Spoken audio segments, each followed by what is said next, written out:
வணக்கம். நீங்கள் பார்க்குறது உங்களுக்கு தெரியும், பாவநகர்.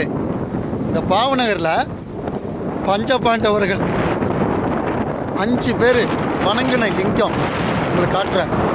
இந்த சூளை இருக்குது பார்த்தீங்களா, இந்த சூளை நிற்கிற இடம் ஒன்று, அப்புறம் அங்கே சூளை இல்லாமல் இருக்கு பாருங்க, அது ஒன்று.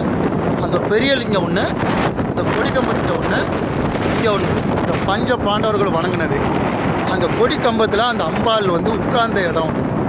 இந்த மாதிரி பஞ்ச பாண்டவர்கள் வணங்கின ஒரு இடத்த தான் உங்களுக்கு நான் இந்த வீடியோ எடுத்து அனுப்புகிறேன். இந்த வீடியோ எடுக்கிறதுக்கு முன்னாடி என்னென்னா, அங்கே நிற்கிறாங்க பாருங்கள், காரில் லைனில் நிற்கிறாங்க வர முடியாமல். ஆனால் மாரிமுத்தையா மட்டும் பாருங்கள் நிற்கிறாங்களா, எல்லோரும் வர முடியாது. ஏன்னா தண்ணி இன்னும் 1 ஹவர் ஆகும் தண்ணி வத்துறதுக்கு. மாரிமுத்தையா இந்த கடலை எப்படி சொல்லுவாங்களா, தாண்டி வந்திருக்கிறேன் அப்படின்னா என்ன அர்த்தம்? கடலை தாண்டி வந்திருக்கிறேன். இந்த கடலை தாண்டினதுனால தான் இந்த சிவபெருமானை பார்க்க முடியும்.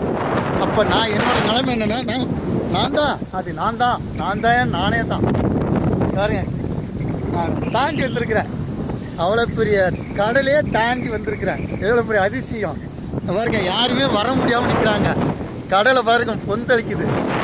சிவாயிரம இதுதான் பஞ்ச பாண்டவர்கள் வணங்கின ஒரு இடத்த உங்களுக்கு காட்டியிருக்கேன். பாவநகர், பஞ்ச பாண்டவர்கள் வணங்கின பாவநகர்.